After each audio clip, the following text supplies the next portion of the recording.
Monya yen wo ye Facebook ne so nso na YouTube nso ye dem live ewo ho ensema de bremu wo wadwenkyire ade afichikomu how of dia waye kase atwon abro so stroke ne ntehye wa nyarewa ne dooso ya modin ane nkyerese nka ho na boshe ba electrical senso a wakokra nkane apa ene ho ne omade abadwa so a adansifo ne efrera no obi ato aguso a wotobi upebi a ba wonsa ebeka ensema de bremu nwumre de di makotini bi ne sei Enya woda achimoda forestry commission ano rabesinti awokan ode atodwa say yes wo ka akokum obi ama ka na dwane enso no krebia enimu sa Dr. Maame Bawumia was so ne gamanche ebe ka bom no ma ye adwuma aboa masumdue aba mia hodro ya o hawo ewo Movement for Change kwancherefo orala ncherematen so ba article 78 ya ehye say aban mu dwuma ye ni bia nkoda na japade a owadi no Ghana yemfa nya dwuma ne so nde oba obayirim Oswafo ohensa se ene eye obade ne power de amayen Samuel Abujina po was since and some ayekoso sa aban japade ye nsase na no wonam kuntun ase ma MPP for totono was intesa Second lady Era Samira Bawumia eye campaign dendende de boani kuno was say modo MPP a monto aba emfama Dr. Bawumia Sanso ena former minority leader majority leader say chairman sabonsu o kasa chemu say 10% to omodi ato eye betting so no amhama so obi na so pesa Ghana eye baby a bet ya na ye beto ensem bi keka we no ho inflation baby atia bedro July dey aba from kra na so still more room for improvement a yebetimi aye bibi e dey afa ho enuanu mienu ahia nwumre a yebeso mo midin e dey akresedu amene Maame efia Nyarko papa bi afi yemfa brane yemfa kase ni nkyire mu nto amoso Oba panyi kwancherefo da achimda forestry commission adwuma no ye rabesinti okan wodi nsem bi atodwa se o matete se ye sitimba merchant bi forestry for ka akobo no ama driver no adwane nanso no krebia enimu sa na emom se papa no awewu ono ane ka no a ene hwan ekum no ene emom enye forestry for ene kogu ne so kokun no se de omo ka adwadifo e wa achimda tima market e wo Brim Central municipality mu epoemantam mu ena etutu ensuo ana eja Edigu timba merchant Kwame Asante ya dodo na afre no Ashabi ya owo mpotemo ho ni wo emu omo kira commission no enipa ne bi ma ache ba omo office abesese ni oma se commission no ka na akoku timba merchant nanso enye sa na tie ono ane ka no ene hwan ye ene si mu na ekuno mama sinti wo kan ni nkire mu ni asefem se semwe pekopie adwuma ye ni mu se anape ho ye nya yesuma ye monitoring team for ne say omo konko ye adwuma bi wa mentia and of arrange bi nti omo kwan so na omo koro na omo hia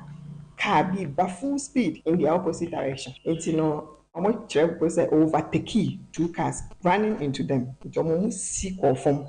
maka no ebetwem omo twem no omo twem kakra bi na omo te pan omo say car na etwem no abo moto no omo ba na moto no di omo chi abo moto no Nti no at the end of the day no omo dani omo chi no mo mo say eyenduaka but omo amba ho kora no mo de omo twa so say mo kwa akoyo omo dwuma ti mo no no mo ye ko e ma me deputies no say asama esinye efiti ho no na course so start say trooping ti e ka twom so mo mo nko eche na afia asama no ayedin was na te say omo peso mo kwa attack omo ne ade anti e ma ye pe shelter mo ko hide ye wa na nya information because in and out to say omo buy social office na was see dwane ko police station e ko ye complain na ye tin so maba later no so military for be mu ni police for no buy e be office but things no ma do ma say bi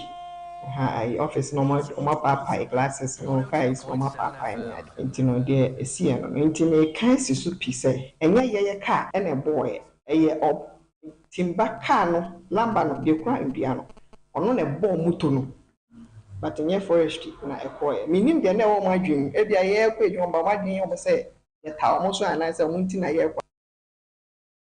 we eye forestry commission pani o wachim da mama Cynthia Okan na o kire kwan a Ashabi fa so wuye enye forestry for car ene kun no no ane track akese no ebi ene hwan tisi ne so ya ekuno ya tuwa KaseƐ no so a opani a wotu franka ama New Patriotic Party MPP amanyokuo ya wono a ya mampani abedi eche Alhaji Dr. Mahamadu Bawumia wako gamanche ehonom eye ni taki eko churu ya wotosu mienu enche no ne mpanimfo ene nananom kasa no ene wode atudwa ya wo chemu se ono Bawumia no say abroyi poma kwam ne mfie mpinu ne aduonu enum afie besim no obeye mampani a obeye ntotoye ahodo nyina se woni gamanche be ka bom no matimi aye ntotoye papa edi aboa mankran man no afa ne ntoma pafra wo se menteme ho ase penchen eni e metete saa ni nyina obehwe no matimi asiesie ni nyina e kama eno wo chem se bibia ntonchen no enkrana beye o mamu no kuropon abekro no anso no bebre ho no mo nsase Abanje, ya wadi aye Japadi Bibrama or Mino, Nina, or the home pata ebema. You are one of the few kings we have in Ghana.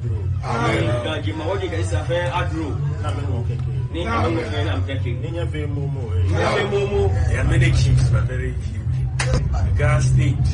is a very big state.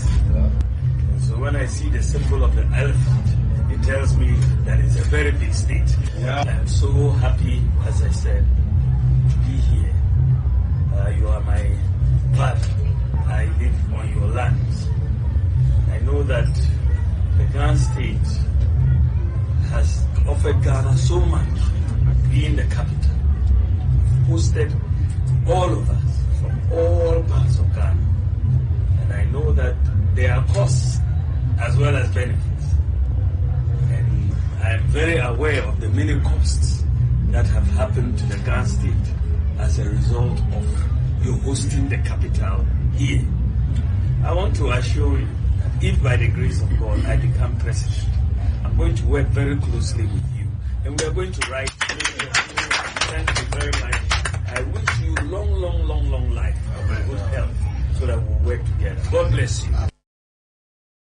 Dr. Mahamadou Bawumia, ene ne yete no ebra okọ gamanche na himfie na gamanche ni takiteku churu ya otoso emienu enso bompa yepa editai Dr. Bawumia chi won nhihya yepa ne nsamkora wa beka ne so obi anu ochiri fo asempa ekodo na ne woka ene adesrede ne ma hodo bebri ho nso a wodi tudwa bobo ne ma bi nso a omaye eso Ikajima waje ngezi fa adro. Amen. Ikajima waje ngezi fa adro. Na mengo keke. Ni mengo na mkeke. Ni nyabe momo. Ni nyabe momo. Ibanyo ani nani. Ibanyo ani nani. Ni chumo nye chumo agbelebe ye. Ni chumo nye chumo agbelebe so fi hanyi. Chumo ashele ne ye yin. Ni chumo ashele ne ye yin. Ata pe ne no akanyi. Ata pe ne no akanyi. Nyeje bu ni nyeje no. Nyeje bu nyeje. Onye ye bu nye no nye koja na ajonye. Ye ko ne koja na ajonye. Si ajo ni mle akwen. Yes, ajo ni mle akwen. Majini agla afi mu na fe campaign na mi fe agla ke ba jwe nye dodona. Ni agla ye ni campaign na fe aba jwe ni dodona. Na e wala mo be bie si ni mi wie amenu. Nke na ye ajo. Na e wala mo be bie si ni wie amenu. Si na ye ajo. Sakumo ajo. Yes, sakumo ajo. Ni na kole hu ajo. Na kole le hu ajo. Ike vote le atwa ona. Ebe vote atwa ona. No nye ma no ne ajo. Eke na su komeke hapo. Ni atosra ha ni ba ne. Eke ejala. Ni market ni so fi se bi ni. Ni se jampa me ni go ba se bi e. Ke ni ga. Bila ke o ba se market la no jala ni. Ame so wo jala ne eh. Ke wo jala ni ba ko e ha wo. Ni ga ba ko ha wo. E wo ngen wo. Ode. Yes ma. Ke ga wo ode. Onyo fi oloko ye here e ba yin na apa. Ke onyo fi oloko ye here e ba yin ni ngia ga me. No ke na to si ni epe. Ye no mami na to si ni epe. Sika na mo etombo. Ni taki teku churu ya otosu mienu ya wono ye gamanche ena mote se wono so din sametu dwabra Bawumia ene ne mpanifo ekọ ne na so na himfie ye to nsam ne so a ye gina nkran ho a ye rala nkyerematen ene gina mu no ne kofa baya oda movement for change ano na wose 2024 Ghana photo abama no ba article 78 e Ghana constitution mu a ehye se obi ebedi soafo ana abai mu dwuma ye ni pani bia ye ka ne se asset declaration wajapade a wo betu din no asa ye mfa nya dwuma wo Ghana memu aye din to nipa no bosome miensa nan kosi afe na wonye japade ade ma de ka ho a oman ni ntimi hu eni ade akire hu se wo de kwampa so ne nya ya na wamfa kwampa so ne nya ya oba entam so Article 78. No? That particular provision in our laws even reduces the substance of our checks and balances as a country. Because if half of your ministers are in parliament, then can Parliament be truly an oversight body? It can't. You don't even have the time to do two things: serving as member of the executive and also doing your work as all these things. We are aware of them. Why is it that we have allowed it to persist? But obviously, you have to come into power before you have the capacity to undertake the reforms. So what is going to happen? All that this GTP is saying is that, yes, we abide by the Constitution until it is changed. But it only means that the ministers will be appointed, half of the ministers will be appointed from those in Parliament. But now, because of your own record and of your own capacity, you will serve in a government of national unity. What a joy! What a joy that you are singled out now to become a member of the government of national unity, although you went to Parliament. It will come from party parliamentarians who are selected not on the basis of the parties, but on the basis of their own merit.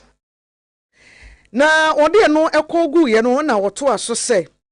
yeto abama no bediga na mampani a obehwe se na point is nipa obepa wo mamambo be yenwuma nyina no obia beda na japade adi. How is it that somebody finishes school, he has never done any work before? All of a sudden, the guy has built houses, not just a house, and you can see that his circumstances have changed without explanation. So there has to be a real-time tracking of how public officers are responding to the demands of these provisions. And the only way is through we call lifestyle audit. I know some people feel very uncomfortable with that. How are you financing that? How much do you earn as a minister to be blowing, money like that? Na enuachi na yira lalanchamatin so be create second chamber ne te say nka ye parliament ni e House of Commons na House of Lords te say the America money amaya kese no ye no na second chamber no ebeboa parliament na ko ni hu bibi te say as a council of state bi a omo de ebeto aba nso de ama wo nti obepeja Ghana nimpa special prosecutor and asame mbobo or bonu mo wadin na so power of the special prosecutor is a delegated power and authority from the Attorney General. And you know, I say, we have power and so frankly, just say, and your power be I was consult in our country. And we say, under the new constitutional reforms now make a second chamber of Parliament. For appointments like this, the president has no business appointing anti-corruption chief. Or no appointing, I rather not want to me. We have some of it. Want to be until we have to limit the power of the president, even in making appointments to the leadership of independent constitutional bodies. Ebusuafo we yira alanchematin ne nsembia ode atutudwa. Agenda 111 ehu dwumadie ye nana dodanko akufa do ne MPP abanhyehyɛ ye omudi aba omuso omusi aya sabia ewo mensi ahodro no emusa de be ya amansi no ebenya aya sabia ya district hospitals no ebi na atwama kwa anwoma hwede na omu bebi omamu ne de nyina no ewo honom abakra chepani ono wo ho ye ono abo Prince Kakari na sede dwumadie no ne ho hyehyɛ ekɔ no na na ya omensa Joel ya wono netenamu oyepa breakfast show OBS dwumadie so ene na pamfo bi akɔ no makɔ sede dwumadie no ɛho nsam ekoro na enum no na ono abo Prince Kakari ede nsam tu dwate se die omo ho de ya wia na sa na branche bia no onim sampanifo bebia no ama ahyase asom omanfo atwema kwa homa mensi ba kwa obepia sante mantem hanmo a oha na sabri ya bepiem ewo hanmo a dwumadi kese a nana dodanko akufo ado ene na ban edi ewo eya atwoma kwa homa district enye asem ketwa sabre wo hwe bechi a eye Twede government hospital eye part of the VAMED project a Nanado Danko Akufuado ne na ban afi 2020 omo hyase ewo Ghana ha nyina na Asante Mantem hadmo Asante Mantem ayenya 5 project ewo various district ewo eye Asante Mantem sabre ubepie mu atwoma kwa homa yenya baako okosoame a omo san nya baako manso kwanta enya bi drobon so ene sabronu mu a ewo Hafano Southeast so enya baako we ye 40 bed facility asabre yaba bi piem ewo eye atwoma kwa homa district eye hospital project ewa he eye Twede government hospital eye MPP administration eye Rab Akufuado edano 2020 oti atwoma kwa homa for e haw ene yabebresa aye die se district kakaka ti se atwoma kwa homa mensi na nipa ewo mu eko 250,000 the second most populous district wa Ashanti region na yini abanya resabia ba akokra opanyene tie ne ha no na ye no ahodwiri ana quickly na o hyase so obema hospital na obema ye ba ako na kire o de kase pa besa ye den abre ti 2020 na de asobo fom e wo site ha ya na to anse hen ne Twede mpanimfo ma asase a ye de hyase eno ne ade fefa ene ye hu no wa hai project no ye nyina yakoto ye wie ye 100% complete akase ye be she data ye ba betwa homam nya bi no manfo nso ahyase abegya yaresa ewom there was a contractor nya bia no wa ya hwi source of funding government of Ghana GOG through contractor and friend VAMED said there na onua ba kono kan 5 projects ne ba region ha atwoma kwa homa yenso nya bi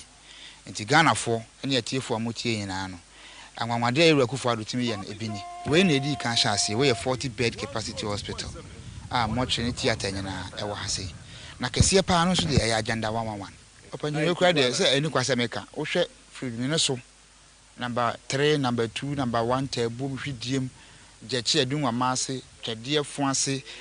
yabe ha nyina patam ha nyina ne pegu ha no nyene paketwa ye ni arese bia wa ha e chip compound tu ko ne mu ye dia wanhwe na ho ya akiro e say de ye referral hospital ye den e wa ha yare mu odin bia yare ti say konfano che mu betimi aye bia we mu so betimi aye den aye wa ha aba ebe boa yen ama yare sa ahonsam so atimi agya nana ya omensa jewoni enti ho ama ne bono no agenda 111 obi abeka ya trede atwoma kwa homa district e wa Asante Mantem ha na Ghana mampanyin na pamfo bayo mudi asobe bo fom edi bi o mamu ni de nyina no nti ba bi akoduru eni eyi bi e ma mo hwen ye to aso a ye hwe Ghana ye sikasem ne na hoodin ba bi egina ye fe ni inflation no be ya fi etwa mu ne de na Ghana sikasem ne de nyame anim nukure ni ye de ni tisiwa na bu afuni ekoya akodu be 54%. Afi na etiba ene yesi July de 20.9 still akoye said the wedi first e we nso hwemu class no yesi more room for improvement. Abaya kuntebu for penny government statistician Professor Samokobna Enin ono ene friend nsɛmtwerɛfoɔ de nsɛm itu w'anim kyerɛ sɛ enuane sɛm no ana ɛkɔ so apagya ne ma ne kɔ soro na mmom nneɛma a yɛkra de free Ghana nkurɔfoɔ aman so de ba ɔman Ghana mu no ate kɔ fam ya na nka ɛda 17.5 na sese aba 15.6 ɛna nneɛma bi nkae ka ho na ɛno koraa ne mpanimfoɔ hwɛ no mo yiyɛ ho adwuma yi a ɛbɛba fam koraa. In the month of July 2024, the rate of inflation stood at 20.9%, indicating that general average prices of goods and services in Ghana went up by 20.9% between July 2023 and July 2024. While this rate of inflation indicates a 1.9 percentage points lower than the rate that was recorded in June 2024 of 22.8%, it signifies that it's only the rate of change that has slowed down over the same period last year and the same period this year. Prices of goods and services continue to increase both on a year-on-year basis and on a month-on-month basis. On a year-on-year basis, general prices of goods and services went up by 20.9%, and on a month-on-month basis, general prices of goods and services went up by 2.1%. We Professor Kwabena Enim ya oya ban kuntebu for penny. Enfensem bi ya mrahye bedwani oje homa North Tonga bato mpesua so Honorable Samuel Okudje to ablakwa editu dwasa MPP abenye ye hwe ha ene wo boa pa krokro de John o mine nsase ni bi no wo ma ekuo bi ye MPP fo toto o mine nsase ene ne keka ho a enam kwan paso na enam so amanense ntwofo nhyiamu bi akoso won krampumpuni mantam o sofo a ono na hwe ye nsase ne oba ade ne pa wodi amaye Minister for Lands and Natural Resources Honorable Samuel Bujinapo wodi nsama tudwa no se oho enye sa na nsam ne tie kora bibia ni ho ye fa o minor sa ati bu sa ban we so woton a emu na ho emu da ho fine na ban no kora ne botaye ne se obebo o minor sa se ho ban na nye sade ebi mu ekeka no. Just as governments have been acquiring lands since the inception of our republic, owned by every government without exception has granted some of these public lands to private entities for various developmental purposes. Unfortunately, some people have packaged some of these lands, which were granted to private developers decades ago, and presented them as evidence of what they have termed, quote, state capture, end quote. The ministry has had to issue press statements to correct some of these misinformations. However, given that this platform has a wider reach and audience, it is important to reiterate some of these issues, which we have already issued statements on, amongst others. One of such lands is the land which hosted the Bulgarian embassy. This land forms part of a larger parcel of land acquired by the state in 1920. Honorable Samuel Bujinapo ene yete ne kanan so ha osade nsem ni bitudwa wo chemu sa ban we etoto ne ma se o mine sase no ye bebo ho ban yie na bekro no aso bibia bedam fine ti say digitalization ho hyehye ye ni nya bibia ya abefo kwan so ya emu da ho obia be hu se de ho toto yete akuntru asesem bia enim. Distinguished guests, while protecting existing public lands, government has also been acquiring additional lands to increase the public land estate of our country to meet our developmental needs, including the 13,230 acre land at Afienya, Dewenya for industrial enclave and urban development, the 509 acre land between Afienya and New Akradi for railway development, and the 237 acre land in Tamale for the University for Development Studies, amongst others, all acquired in 2018. Several schemes are being implemented in Kumasi Sector 18, which comprises of Rich, Ganyame, and Nshiaso residential areas, Old Tamale Airport, and Cape Coast Rich Sector 1, 2, and 3 residential areas. We are also aggressively pursuing a digitalization program to digitize the records, including legacy records, of the Lands Commission to promote expeditious land service delivery across the country. Since the introduction of the Enterprise Land Information System, the Lands Commission has been vigorous in ensuring seamless migration of manual operations. Ansan so ha wasa kasa esa ban no obo man no ensa ase ho ban no man ja pade bia nso no obo ho ban bi nenye se onam kuntru ase de be man krankro bi ana se ekuo bi ya enye mrakwan so ana ennam enhyehyeye papa. Ladies and gentlemen, as managers of public lands, we are not oblivious of our fiduciary duties to the people of Ghana, and under the able and outstanding leadership of President Akufo-Addo, we will continue to discharge these duties transparently, anchored on the highest standards of integrity, candor, and utmost good faith, to ensure the protection and judicious use of public lands in the public interest, and for the ultimate benefit of the people of Ghana, the true owners of these lands. I am happy to report to the country that the public lands of Ghana are intact and secured under this current government. Ti omane sa ase no bambo nsem wo ho eda ho ya enye so obia etwitwa tonton ene ho nsem. Samuel Abujinapo ono na ye osofo a ohwe nsase na obo ade ne pa wo de adom yen no ho eban. Ghana Second Lady Hajia Samira Bawumia ennam campaign mu dendenden de buani kuno na ne wakopie mu atoy mantam akofie kuma zongo ene muslimifo ewo ho enyina akodi nkomo kyere se zongofo enya MPP abanye mu adom eche babia enu nti afi zongofo nso nsesa omunsa esan so omunua na eba NDC fo akeka ne mebi atwa mu se MPP fo mpa emfa esremuni emedi won so nanso ne MPP fo akire Ghana nyina ne NDC fo ese enye de omo keka omo nsem ne ho nenam eno nti baby aduru no e wo se zongo fo to aba e de ma omo nuanom zongo ni na wono so e di Quran no ekopie mu e wo abankasiem Haji Samira Bawumia ne nsem ni say NDC didn't am yeso say MPP nye kremo for party MPP mpezongo for asem inti enunti aya yenya abatu wona send ye pe e wo zongo na mpegin for madarama enya MPP ya eni Nyarko adarama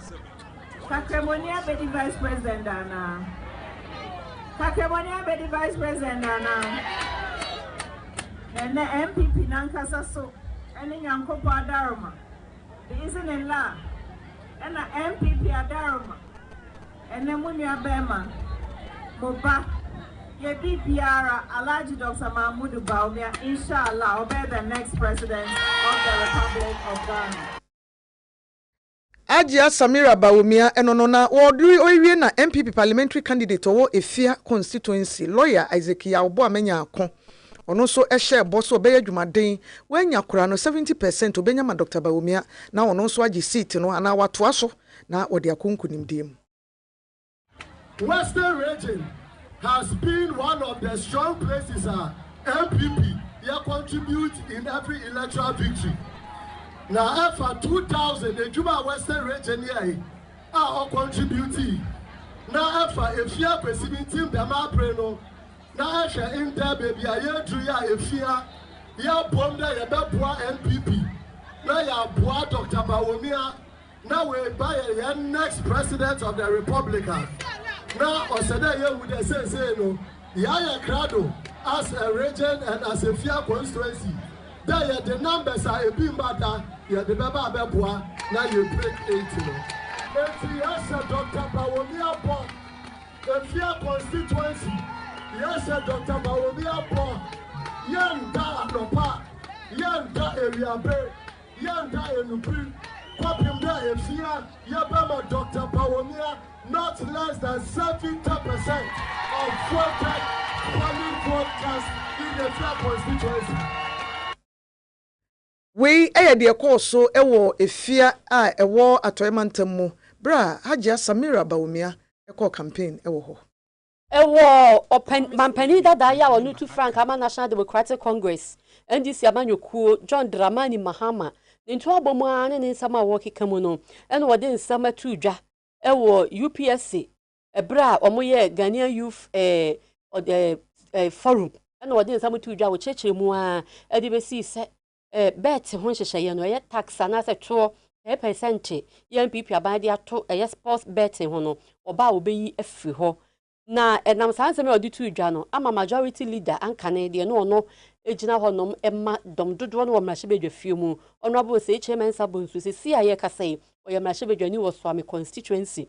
wayiyi nsam na no no woche mu se but aye kura ka ho bi ya mpanifo de to ne to so ne se emaburu na no omde wo hu ra bet ne chacha to mu no se de be ye so beti nti se John Dramani Mahama kasa wo ba no obeyi afi a na wo pese chacha to ene do so wo mai ba sa nso a ese emaburu no emom nya ni da so papa bia Bible say bedi wonsa no adwuma ano you should work and say chacha asem the Bible etia chacha asem what you say mimi ntiase no no this also be ye betia say lottery so o mai what you say ade bi o ha aban wo ho so ya no afa ne sa so bia na on pesa manfo de madwen kosi so kese nti okay sanete dia memfa to bi nto so eto no kwa discouraging grofo say mfo adwen sisu sa nti ye ton sa o mai grofo no munsa na aban ne tax ato so se me be ya wonnom nsa no kese abu se chairman sabonsu former majority leader ena yete ne nkafa John Dramani Mahama nsama wode tu edwa no na wabeyi nano ye to so a enei ye kotachima municipal assembly a emprensa sunie ya assembly members akoto aba ye nya presiding member enti ayeso omu di na awoka sa constitution ni assembly no statute anan hyehyeye mu no e wo se onya 2/3 majority se nipa ye gina no ye chemu miensa mienu etoma no ankoba ne saa na ka nipa ba akopɛ kora agye san kɔ another round na akɔ round so miɛnsa ni nyina yɛntimi nya obi a ɔbɛyɛ assembly member na first round we vote ye no Isaac Frimpong ya oyɛ government appointee onya 25 votes ɛna de oni ni gyina di Isa Adams ɔno yɛ assembly member Kentan electoral area onya 18 votes ɛna baako antoaba nipa ne baako antoaba ne ɛtɔ so mienu ɔno Isaac Frimpong kuro ya nya 25 saa ɛna Isa Adams nya 19 kyɛ sɛ baako na wanto no ɔkɔka Isa Adams fo ne ho na no akyi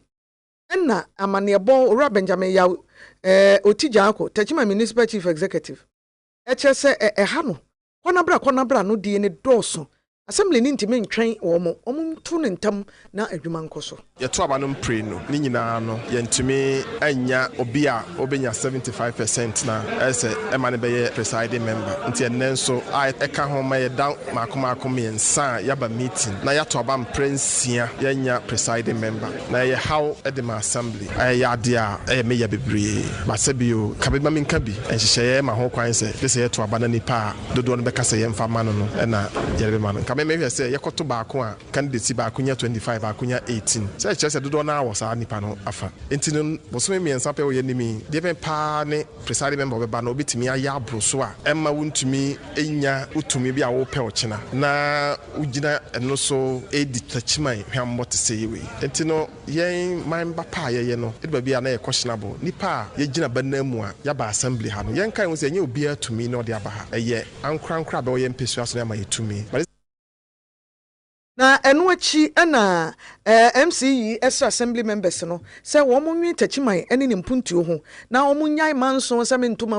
we na de wo mo nyina dodo ne pe no mo nkotoma no na wo mpri yedie famra na assembly te hɔ ye ni presiding member de mpuntudwuma bi ne we be koso yɛn puntu a yɛtui mmara no ɛsɛ yɛbɔ mpɔn hwɛyɛkyi na yɛhwɛ deɛ yɛayɛ deɛ ɛsɛ sesa no deɛ ɛsɛ de bɛka ho ɛno ne yɛfrɛ no media review enti yɛ action plan ɛsɛ review yɛyɛ ne nyinaa wie a ɛsɛ fa the various committees na bɛhwɛm na ɛba executive committee ansa na aba general assembly but sɛ yɛnni presiding member yɛntumi mfrɛ general assembly meeting enti no sɛ yɛ a yɛkan ɛkyerɛ sɛ committees ntumi ntena ase assembly meeting ntumi nkɔ so ɛna deɛ sign ahom take paa so ne sɛ yɛwɔ assessment a afibia no aban ɛna ministry of local government so ɛma mpanyinfoɔ ɛba bɛ ɛhwehwɛ yɛ mmɔdemmɔ in terms of compliance with dwumadi a bɛde ahyɛ yɛn nsa ɛne nhyehyɛ a bɛde ato ho na deɛ di mu akotene pa baako yɛfrɛ no compliance indicator a ɛno no yɛbɛhwɛ assembly meeting dodo a waba ɛsɛ ba wohwɛ nananom atwa nkonnwa dodo ɔmbaa ha even previous ahemfo yi baasa ɛna nnɛ so happen I think sɛ ebinom decision ɔmateki right now deɛ menhu deɛ mɛtumi aka bio because assembly members na yɛhyia yɛde yɛ ho nkɔmmɔ akyɛ but still no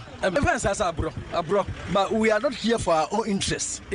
of Techimai, our electoral areas. People voted it into power. Yeah, I'm fair pen about assembly election no nye partisan but no acquire caucus but we are consensus na yentimi nye den embelde de mpuntu ntra ye koy but menisa brepam no ye benya PM de SCB premier sensia ne de make say betumi akyerem sesia na ebedin na mo me de adesrede na me de to Techima manim titru NDC and the other side ne say ebre edu say ye hwese Techima na ye pe Techima kanko me ye ni Techima aboro yesi bibiara e wone mere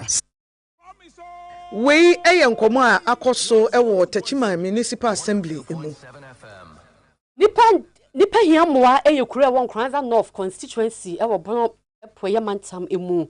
na panifo aye hyehyɛ ma atadwe omawe akyede ene sese de ese anyamonkane ya so bia mominto omukuro ni mu aye hyire na sɛ de omanfo anani agye no pani na kɔhwɛ nti omakasa na omankasa yem na omode abo MP ono abo Joseph Mensa abaso papa sɛ wakonkode wo be mamu ene watimi ama omanya nkane ane sɛ wakonkode so na woje apayi nti sɛ de kyie bia na ombɛsa atwa bana ma ne biu ya asida kɛseɛ na yɛde ma no sense etama light ni hanom yɛfa from free ha kɔdwono anama so charge your phones. So enam ye MP Honorable Joseph Mensah so Emma yanya light in there and there so yadi ho se si a ye bre no to nyina atwa asida kase e na e wo man ye ni bibia ka ho se ye yusu ye kokromoti na ye to aba man se wa ya ade ama ye ni aso ifiri ni pe hia mo haya na e wo nyehu light da ye ka che se nyame nhira no enam no so ama ya nya light onton koso enye sa ama afoforo a mu nyanya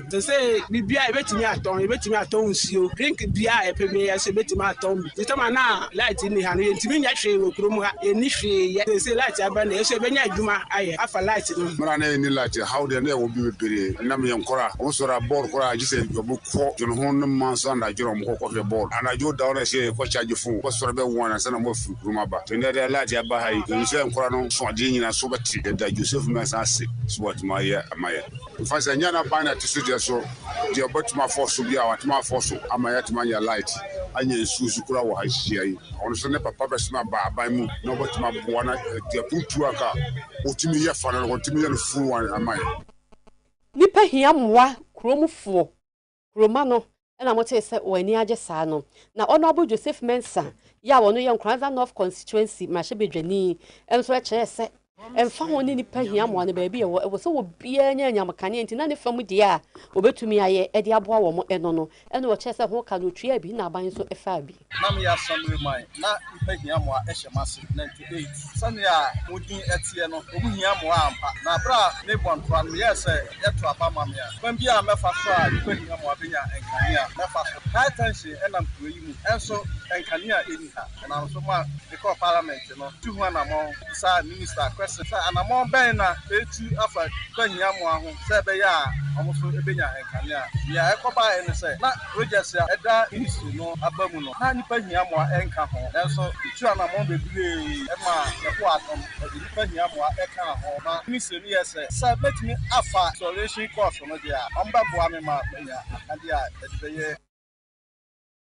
Honorable Joseph Mensah Nkranza North constituency ma hye bedwani ene ne yete ye no na natwemasi ababio eye nipa hia mwa ehene e wo se nani age ama se ni kuro no fizo mo kyekere yo mu anyam kane ada enti obi abeye bia mo na kyese ye ni gisa mo pa na wabo mpi na ba so pa se waboa wo mo na waya de panzo so a wo sese ye se pia no ko abamu the first of all by order to manim say obi kwanya mo afo na o me kan pass awe o say baso kanya na no so kanya na adam ka che no sama yo for de ndimuni o tin se mehu say adno wo de wo se ayoyo tie no pre o tutu na mo bibi say bi obodu bia no o mo mo say ba de na so na mo kanya no say o de o se ayoyo ya de nyan kanya how be na wo kuma ba kanya ni ya wo force o mo charge na de ba kwa ro say mo say what time was one about to be 7 years before we charge ya dia na yan kan ya you know that no matter mo kaka more than 20 years tinam say ni KaseÄ man ban yan mo fo I wish I ma go wa so be say ni yan kan ya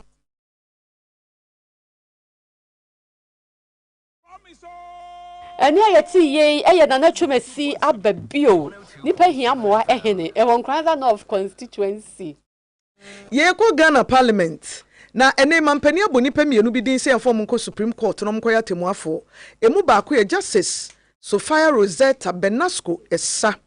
na okoye ono the alternative dispute resolution ho asem no kokae sa asem ba nye ni nyina na ya yekodi ne court eye to de bi wo ha ye di ni dantia mu a eno so timi bo atitu aware sem ne nneoma bi a etete saa no na saa alternative dispute resolution ni ne bo wo fom enya fe na akọ han lawyer na wakọ legal fee bi akotua nya fe na akọ file papers bi na wakọ di line ebi nsem bi wo 20 years ni 30 years nyina da so wo court ye ni na so ADR ne de nya saa na te e ba ya mpanifo sinkonwa ni atena so ni yedi to no mo de enka yema ye ni kọ hono ni yire ye ho ehwe ne omamu yi a enka eye papa. My view, need to step up alternative dispute resolution as a form of resolving conflicts and disputes between parties. It is very effective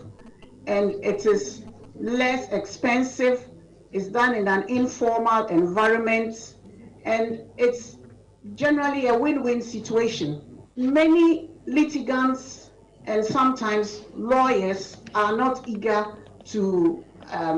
redress or their grievances or have grievances redressed through alternative dispute resolution. Honorable Chair, it is my view that law is tied to life, and therefore, as much as possible, in interpreting the Constitution, one must do it in a manner that will not undermine the social benefits that the law. We Justice Sophia Rosetta Esa Benasco Ninsam Wenra or the Kotna a vetting committee no kokafa ADR ho so no de any family say wo nya training say lawyer need de nanso benya nka nyensem nyina na wose ekodi ne court dem ebi wo hwa yensi nkonwa na empanyimfo ntene fie ne yeni ye ne sa no a ema animonyam bia wo baabi ya ne ntaa nhwere ne ye toto ye ho adapa kokoko court twitwa mpoa mpempi no obi wo so kura sikasam ya ne ho de wonya nti se ekọ ADR ni mu a ebeboa yen pa ese oman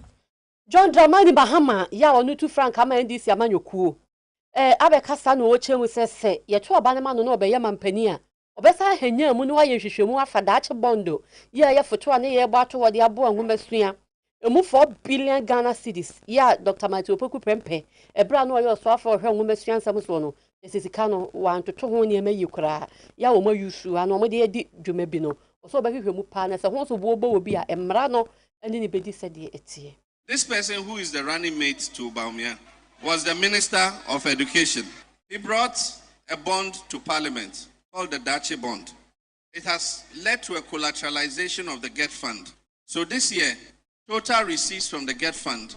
should amount to about 7 billion cedis. About 4 billion of that was taken in the Dachi Bond by Napo and his Ministry of Education. Tell me, what was that money used for? The projects that they said they were coming to fast track and finish are still standing there unfinished. So how did they apply that money? And so people have questions to answer. We're going to audit how that Dachi Bond money was used. So Baumia has his own cross to carry. He shouldn't go saying Baumia is incorruptible or is not corrupt. He himself, that running mate, has questions to answer. And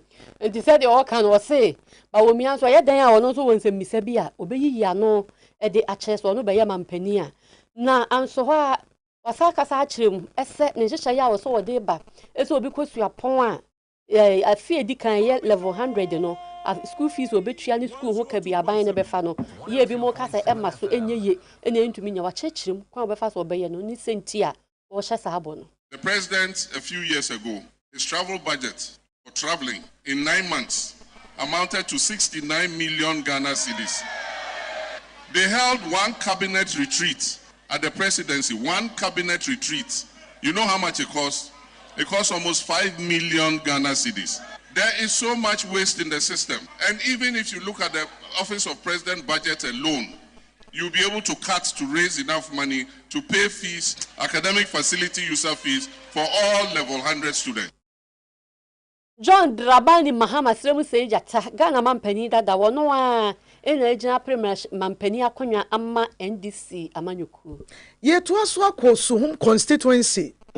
Amcho ewo MPP mu epoemantam emu ene yesi constituency executives mienu ya suspend wo mo eye constituency communication officer Samuel Ba ena Alhaji Baba Bala Abubakar ono so constituency deputy Nasara coordinator na yesi de omo akoye ntia ya suspend omo no ne say constituency secretary ena chiro krata no Stephen Odame na wo kire nipa ni mienu no MP wote so yi emi se omo ko prime minister wani nkunim nti wo so wo ko independent ena no wanya party mpanyimfo ni bidi na chi ono ne house to house campaign ena party ne so woni nipa omode na ekọ enti se de nipa omode na ekọ no wo ti ade a ene na obi ni wa obetu koti de so ono anayem tene na yayi makonwa de si nchen Stephen Odame oye party constituency secretary wa kire nsemu sei ye party no ase ofun kokoko amanyo de won hihye a ewo ko a ye ne ye aduma na we member wo bedom a ye wo mra nyama bi wo wa wuntimi nyama bi obetimi aye now say wa bodu na say obi na ategetre na wa no so say obi so ko independent now we party ni na uko gani no na say uko declare support no and na say who defend ko share different party yeah ono you forfeit your membership Bonia, and will do a party man. On young Grandma, young Moga. It's your new automatic. And it's not the other as I'm 19 years. And I don't want a few other ones that we are observing. I must put this on notice. A few other ones that we are observing who are going to observe. They engage in that. But I'm the America say, I build the one. You do the video when you want to be one is. Yetwa ensam no eso a omanfo bi no mo principals mpanyimfo adeda nursing and midwifery training colleges ano abo so afa be de chiro hapum de wonsam so adledi ye je wan ntim abaso papa so abo ne homode ama ne ma bi aye ha wo mo wo adwuma mu no wa be yi ni nyina afiri ho nye ni nyina po no watumi aye ne so aye ne ho waye ade na wo so ba aye adledi ntim ba aye wasrasra nursing and midwifery schools a wo Ghana nyina atietie ne oma aye koso ne de eju wasabamu ene de aban ne betimi aye de afa ho mbi onso yewre maami ono ani nsuta kwa man bepo so MP so far no panyifo so akokuma se nursing and midwifery school konfa no che akoyi NT ene NTC SDA NSU midwifery nursing and midwifery training college okwada so ena wako school of anesthesia no so akwere de ekoso ho na owura Daniel Atatufo ono ena woye SDA nursing and midwifery training college no principal ewo kumase ni nsemo de tu dwani me anim ni honorable minister ene ha wa bayi me principal chepa 18 years aba mu say ene ministers ni deputy ministers ye share meeting ase nanso say minister deputy minister tu anamo abayi school mu abesra wo na obusa o hawa wo se be obenya anu ya ma wono menkai Sibiasia menkai nti when ye ade ye ahonwa ye encouraging say in fact is motivating say opanyina won kana minister mu ya deputy minister na waba besra wona wonne staff nyina so ahia no in fact staff nye obia na obi be panyina sese ya bi ko be hunu da na owura Atatufo anu si ye na deputy health minister leading team enso ene nursing colleges ahodo mu nyina adwumayefo ne nso hia ye kire se ensam a omo aka nyina wo de koma ne boss Bernardo Koboy won kran na de obeya fa ho bia no mo aye ye from me as deputy health minister no afi na me ho ahihia me ampesa me call rounds na ne nti ama me call rounds na ma start ne se say utna fa kwa ne ha wo mo ministry no ye very broad nti minister me boss ono call rounds nti ese me so me fechi na baby kakra me ko ye ba ye be hia me de tuna nima kakra ye betumi aye afa ho no ne yaye nti se wa ma rounds a uhu ne ha wo mo na wo so watu eho ana mo se bia ubehwe na wone mumpanyimfo no maba beboa wo nti ene dey ye ba kwada so nursing training school ti ye behwe wo mo ha yakọ konfa no chi so nti ni nyina ni tietia ne se ye behwe uba na obehu ne ha wo mo na watu eho anamo we nurse ene ntete ahodo a wo mo ekire apomdene eho neoma ene woni agi awo ntete emu na deputy health minister kosra won ene nkomo we free ho bae aban mranimfo abedieche deputy attorney general afetua ye boa woso wo man ne mara no nsi ho kwan da ese obi ekita dual citizenship card anase okita dual citizenship say free ofri o mayimu no say free o man foforo so a ontimi meye Supreme Court judge or some maybe antia and when Professor from Pon ya yaboni dia dom kuma ne kase okita Ghana and Canadian citizenship into one to be mayor Supreme Court judge no or say antesa emerentia into munyano no more approving. Under our laws, you can be a dual citizen but still be a justice of the Supreme Court. At the Supreme Court in April this year delivered a judgment to that effect. So the nominee who came yesterday is qualified under our laws, notwithstanding the fact that he holds a Canadian citizenship. But for the judgment in April, he wouldn't have qualified to be a Supreme Court judge in Ghana. If as a people we think that judges must also not hold dual citizenship, then the law, there was an existing law, and that judgment has struck down that piece of legislation. Deputy Attorney General Africa Yaboa, any ete and no Supreme Court and some workers and maybe antia. It will be a kita a dual citizenship or 1 May Supreme Court judge was a maybe antia into maybe anyway the professor from Pong upon. Ye to us, ye bisa any day say, ya tete some, ye culture, any ye heritage and anonum di jayeno, any Christo some. And also say nyamesom eye Kristo die ewo ayonkofa na twakan bia na oman bia yeso ni mu abakosem ene sade watetesem etie no na wo ye ayira wachi ewo kwan bebre eso ene so eye se Kristo ni edi Kristosem ebefra atetesem and also say tradition ne culture na odi atete ne mofra na ye bisa na ye hunu ba bia twesem no egina ena fe ene ye wiase no eno so ye hu ba bia egina ye kwa homa so ne ye ne Methodist sofopanin ya wono na hwe figyase mpotamu nyina osofo Kenneth Obenda pa edinkomo Papa Christ nti ya adehye medase papa ese wonya ye ho adaje anwumre sede ye nkomo no ekro no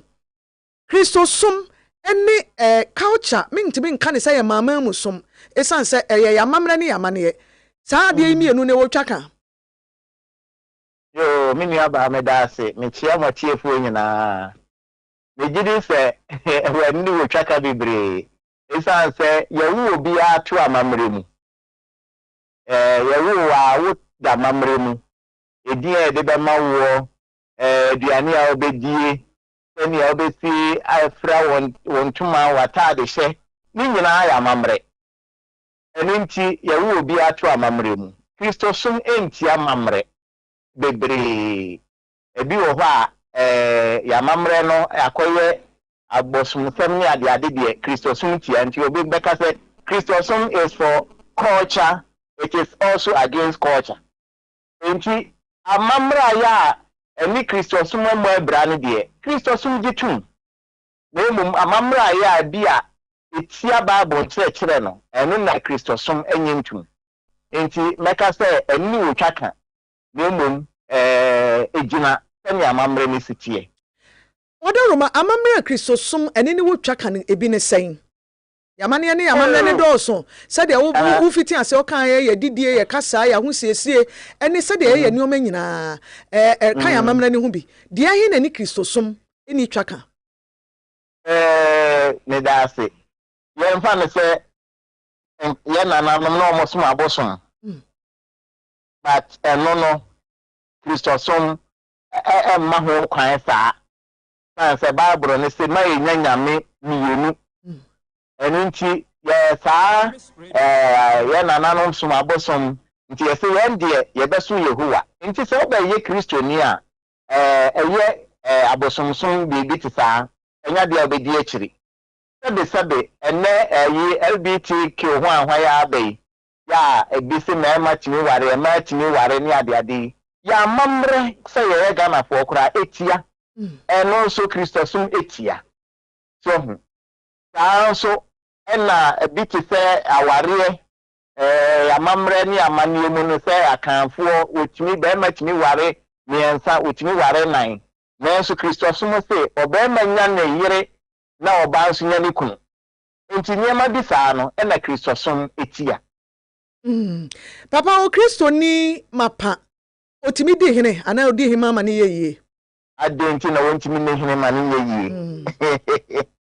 say Methodist for kra yate Association of Chiefs and Queen Mothers praise be me so me praise be ni yenso ye obi ya ye from the Royals na ubehwe se dabidru ho na se afode bi ana bi a moderator free kran ba na nananuma form afade na doye maku ni afa ne de na ode tutu dancing kran na che se wabo ne to ban se de ye kekere no a ohwe aya na efe kwa yeso bi mo so kire se we Kristo ni a ahini eto wa na akonwa wo fie ni se wukodi me nyasa yi kura o bi na ma me fie bi wo ha medi Baba wa human leader Oye okandifo ema oman. Eni nti se oye be Kristo ni na say Kristo ni o ni hia. Na wo pese o kire say can be a wo say di oman anim e kire sebe ye hia saase a na nanom ho ne yekopa saase. Enti wo si mu hene. Enti wo pa saase dia bakwa akopɛ bi won ho ana say obeye den. Enti nyame bo akwasi ada ya ebe ya. 18 yi August me choose fremo. As you just diocese, you be ye hemfo ene hema kuo na no. Near the one penny first akonya so. Enti mo betumi aba no ma behwebi. Ye beba behwebi pa. Na mo de nkrako. Pepepe. Ye kra de dance for de afi bia ye wo da bi efe ne Heritage Sunday. Enti wa ketankasa ne yesi so waso dem. Mo yes sakete. Fradensin kran de obesi atofo no wesi chese tradition na na ewo mu na de bi mu ka no ne se ahenie no ne nsagu ni edwan twa no na enam na Kristo ni yegu nsa frefre na nanom de bi gugu nkonwa so ebobobo nsamanfo ewu kodin wo betimi aye ne sa na untimi nso ni hene wabre wu nsa na otwi mu kra ya tete se wo hene nkasa kra wo nsa Chami ne gu ma ohene. Ba. Sade ye boni din de kan se gu. Ene de ka se yekomu a ade be san ye. Ade be chi ye so. Enti o de nyame ne bu aten. Pepepe. So nyame ene bu aten. Nta Bible ne se nipa de ohedi etua ni wa nyame de ohwa komam. Ohwa komam ya. Enti bi kura na se de ohene bi na komam kura techen. Ni am ye bishop kura. So ati ase. Enti ahu atemu de yenyama nyankopon. Okay. Okay. Enti ena se be we ko ma so dem o so megunza. Enti die enti na o so sin ho kwan se me ma sore ana se me ntumi se we Kristo ni. Enye yen nipa ni ebu atemu ye nyame adwuma. Atemu ye nyame adwuma. Mama ye nyi won awa atu na eduru sa atemu na nyame se one so many are fine. Na me ade mentimi to de ntwene. Enye ye ne beka. We oba me ho no. Mun tono ntwene. Yeah. So ati ase. Nti wo ye obi awa tu. Sa na Kristo ye obi awa tu. Nti ade nti na ohene de onya na awa tu. Okay. Papa ansa na meja wu mama wakoye de wo to de wo ye so no. Ense se no ye si ni people say ya mamre ni Kristo som no e wo twaka enti wo ye Kristo ni na enioma bi a ewa mamre mu enu kretimi emodi we ehyepu yie ema wutimi ehwe susum nyame ye wo se de ani koso na ye sum nyame no na ye hwe ya mamre ne yamane ne nso me no ya adwene pa me no ya adwene enu nti se de me kai ni ya wo ato amamre mu nti entutu ya mamra se yada se papa Reverend Kenneth Otin Dapa oye Methodist sofo wasante afija se Methodist sofo panyin na ono na mote se ye ne no di nkomo no chese papa sinipi sine ponti ene na chese amamre no eno a ne nyamesom na ekro nti yeyi yani ewo so a enye yie President and Dwomteni a Oda University Teachers Association of Ghana Utah no Professor Mahmoud Akurugu ene wakasa kire se wode atsam ato amanyoku NDC anim se omomfa omo funding plan emfamra say universities fee policy amoso mo de bama first year students no omomfa mekire Ghana for na omom pene se yemeka ne wa keka no asore ko obi be university na first year obefa ne ho ka baby a mefa sika ne de afire nie school fees ne so bi de ne ebi de ense course bi a wo ye ne fee awutua ebi de tua regular ebi ye fee paying enti ye fee paying na ye 15,000 Ghana per year kwai be so na abefa so atua aban no ana NDC for amampani dada jo mama dawa no ommekire mu nkire Ghana for Professor Mahmoud Akudugu is good news that government wants to do this, but we at the university we also are concerned about the fact that as we talk, government funding to the universities have drastically declined to the extent that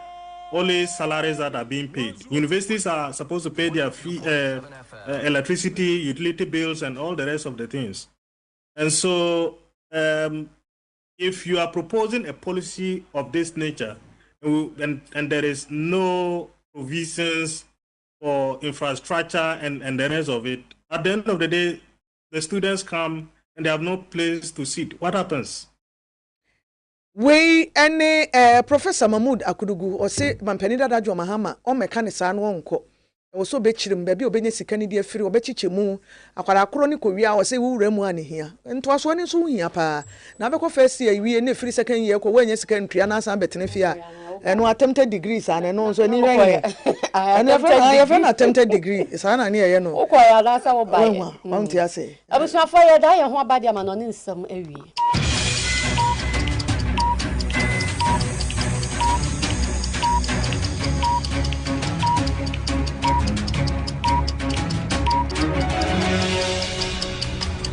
Makwaba yewie KaseƐ no ewo Ukraine ene Russia entokwa no emu na eye Russia womo ahye so ekuro ye eye Belgorod emu amane ya nsaka kire mu ampanimfo sesede Ukraine fo